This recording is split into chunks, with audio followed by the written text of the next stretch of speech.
জীবনের প্রতিটা সকাল আমাদের মৃত্যুর দিকে এক একটা করে পদক্ষেপ।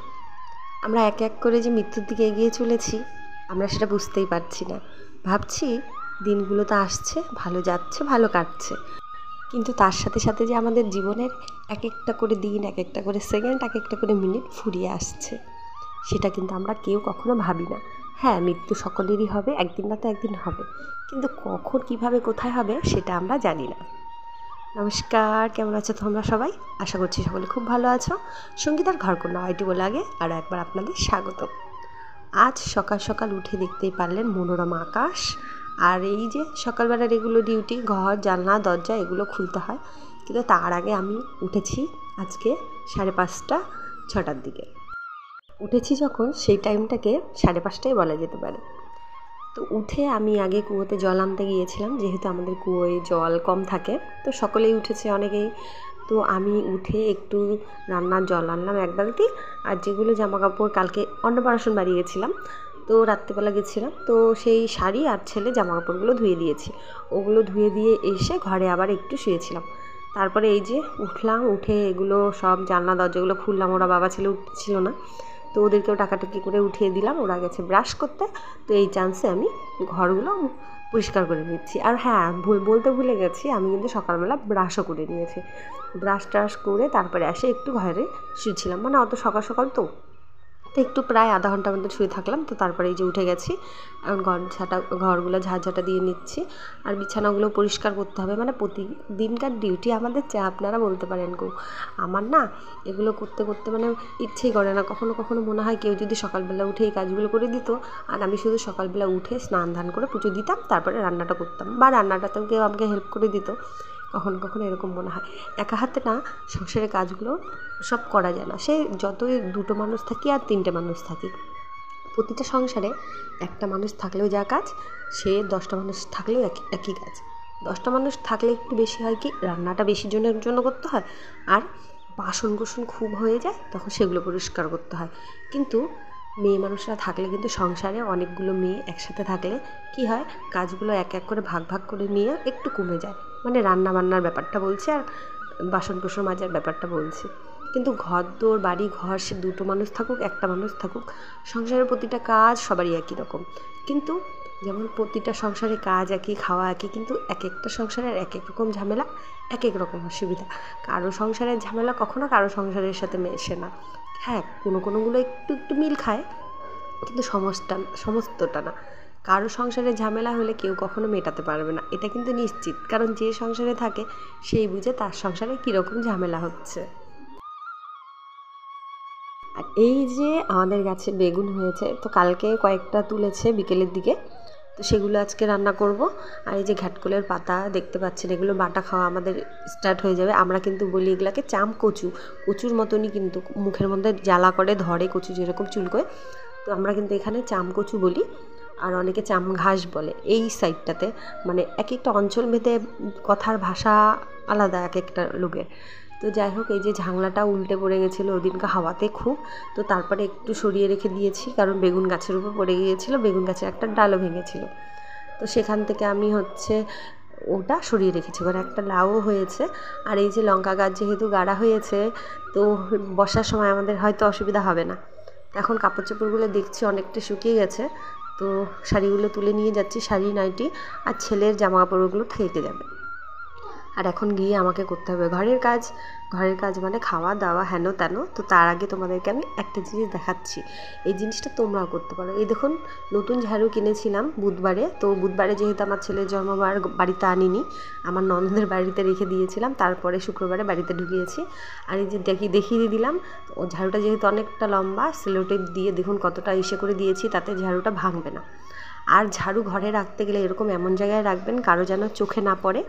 আর ঝাড়ুর মুখ কখনো পূর্ব দিক বা উত্তর দিকে রাখবেন না, হয় দক্ষিণ দিকে করে রেখে দেবেন, হয় পশ্চিম দিকে করে। কখনো ঝাড়ুর মুখ উত্তর দিকে আর পূর্ব দিকে করে রাখতে নেই, তাতে সংসারের অমঙ্গল হয়। তো যাই হোক, এখন বিছানা কাঁথাগুলো গুছিয়ে নিচ্ছি। তো এই দেখুন ছেলে এসে ঝামেলা করছে, কথা বলছে, কী যেন বলছিলাম আমি ভুলে গেছি, সেটা আপনাদের সাথে শেয়ার করতে চেয়েছিলাম কিন্তু করলাম না, মানে ভুলে গেছি সেটা শেয়ার করতে। আর এই যে প্রতিদিনকার কাজ, আজকে তো ক্যাথাগুলো গায়ে নিই নাই, কিন্তু তাও থাকে, গুছিয়ে রাখতে হয় সুন্দর করে। আর হচ্ছে আজকে মশারির ভিতরে এত মশা ঢুকেছিল, মানে কামড়ে দিয়ে দিয়ে একদম মানে শরীর ফুলিয়ে দিয়েছে, ওই মশার কামড়েই সাত সকালে ঘুম ভেঙে গেছে। তো যাই হোক, এক হিসাবে ভালোই হয়েছে, সকাল সকাল উঠতে পারলাম। তো বিছানাটা গুছিয়ে নেওয়ার পর এইদিকে খাওয়া দাওয়ার ব্যবস্থাগুলো করতে হবে।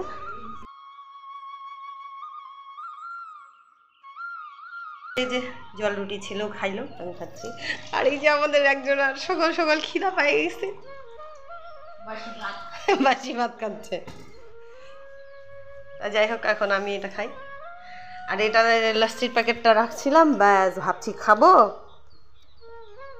কোন দিক যে লিক হয়ে বেড়াইছে আর ভুলে গ্যাস হয়ে গেছে। এখানে ঘাস পরিষ্কার করা চলতেছে, জমি নিড়াচ্ছে। তুলসীর গাছগুলো কিন্তু দেখে উঠায়ও। আর এখানে তো তাও রোদ্রের মধ্যে অনেক কয়টা তুলসীর গাছ ইসে হয়েছে, জলও দিতে লাগবে গো। চাল কুমড়ার গাছ গাড়বা না?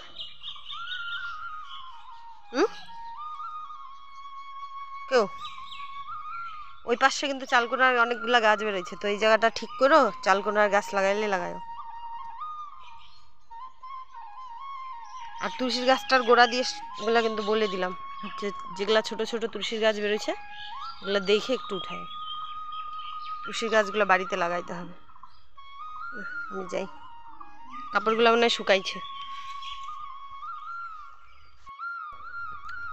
এদিকে তো এখন আমি রান্নার দিকে চলে আসলাম, বাসি কাপড় টাপড় তো ছেড়েই নিয়েছি। আর তখন দেখতে পারলেন যে লাস্সির প্যাকেটটা দেখাচ্ছিলাম, মানে ইলেকশনের দিনে যদি ওদিনকার ছেলের জন্য খাবার দাবারগুলো নিয়ে এসেছিলাম, কয়েকটা জুস আর হচ্ছে লাস্সি প্যাকেট দুটো, ওদিন একটা খাওয়া হয়ে গেছে।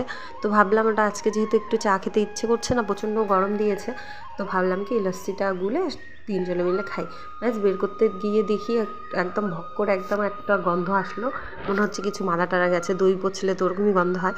তো লিক হয়েছে নাকি, মানে জিনিসটা পুরো একদম বেলুনের মতন হয়ে গেছে, মানে গ্যাসটা জমে গেছে মনে হয়, লিক হয়ে সব হচ্ছে যেখানে রেখেছি আলমারিটার মধ্যে নিচে, আলমারিটাতে পড়ে একদম পুরো একদম পেপারটা ভিজিয়ে দিয়েছে। তারপরে সব জিনিসপত্রগুলো বের করে মানে নিচের তাকটা, তারপরে আলমারির ওখানকার জায়গাটা গুছিয়ে রাখলাম। ভাগ্যিস সেখানে কাপড়গুলো যেগুলো আছে সেগুলো সব এক একটা জিনিস এক একটা প্লাস্টিকে রাখা তাও তাও করে রেখেছি, যাতে মানে বুঝতে পারি কোনটাতে কী আছে।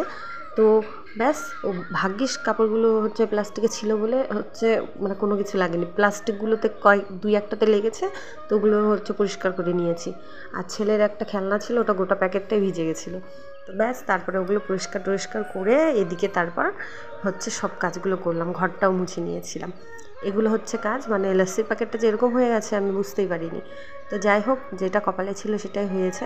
মানে কি বলবো, এমনি তো হচ্ছে টাকা পয়সার অভাব, গরিব মানুষ, মানে দিন আনার দিন খাওয়া যাকে বলে, সামান্য 6-7 হাজার টাকার মধ্যে যে সংসার চলছে সেটাই অনেক বড় ব্যাপার। 6-7 হাজারও হয় না, হাইসলি হয়তো 5 থেকে 5.5 হাজার টাকার মতন এক মাসের ইনকামে আমাদের সংসারটা এইভাবে চলে। কি করা যাবে আর, ভগবান যা দিচ্ছে তার মধ্যেই চলতে হবে। এখন এত কষ্ট করে চলছি, তাও কিন্তু মানুষ ভাবে বিশাল কোনো কিছু। আর এই যে সামান্য একটা টিনের ঘরে থাকি, হ্যাঁ দেওয়ালগুলো ইটের হতে পারে কিন্তু সব কিছু টিনের, দেখতেই পারেন জানলা দরজা উপরের টিন, এই টিনের ঘরটুকুকেই, এতটুকু ঘরকেই আমি যেভাবে রেখেছি সেটাই আমার কাছে আমার রাজঘরের মতন। মানে বলে না, আমার রাজত্ব, আমার ঘর, আমার রাজ্য, আমি যেইভাবে থাকবো সেইভাবে থাকতে পারি, এটা আমার হচ্ছে একটা সুখের ঠিকানা। এইভাবেই আছি যে জিনিসপত্রগুলো এরকম করেই গুছিয়ে গাছিয়ে রাখি, যাতে জিনিসগুলো তাড়াতাড়ি নষ্ট না হয়, যাতে সুন্দর করে রাখতে পারি, অনেক দিন টিকে।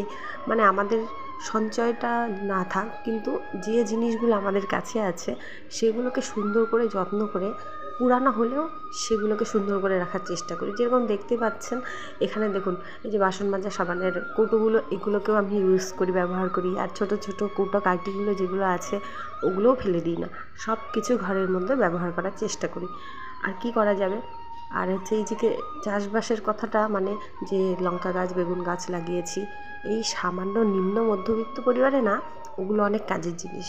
কারণ এই যে যখন বর্ষার দিন পড়বে, বর্ষার সময় তো লঙ্কার প্রচণ্ড দাম হয়ে যায় গো। তখন কি হয়, ওই লঙ্কাগুলো যদি আমরা তুলি, 2-3টে করে যদি উঠাই প্রতিদিন, ব্যাস ওটা দিয়ে আমাদের হয়ে যাবে। মানে এই লাউ ডোকা একটু, আজকে সবজি না, একটু লাউ ডোকা তুলে নিলাম, একটু কেটে নিলাম, এরকম করে আমাদের সংসার চলে যায়। তো যাই হোক, আজকের ব্লগটা এতটুকু বন্ধুরা। কোথাও যদি ভালো লেগে থাকে অবশ্যই তোমরা আমার চ্যানেলটি লাইক, শেয়ার, সাবস্ক্রাইব করে আমার পাশে থাকবে। তো কালকে ফিরে আসছি আবার একটা নতুন সুন্দর ছোট্ট ব্লগের সাথে। তো আজকে আমাদের সকলকে টাটা, রাধে রাধে, ভালো থাকবে, সুস্থ থাকবে, সাবধানে থাকবেন।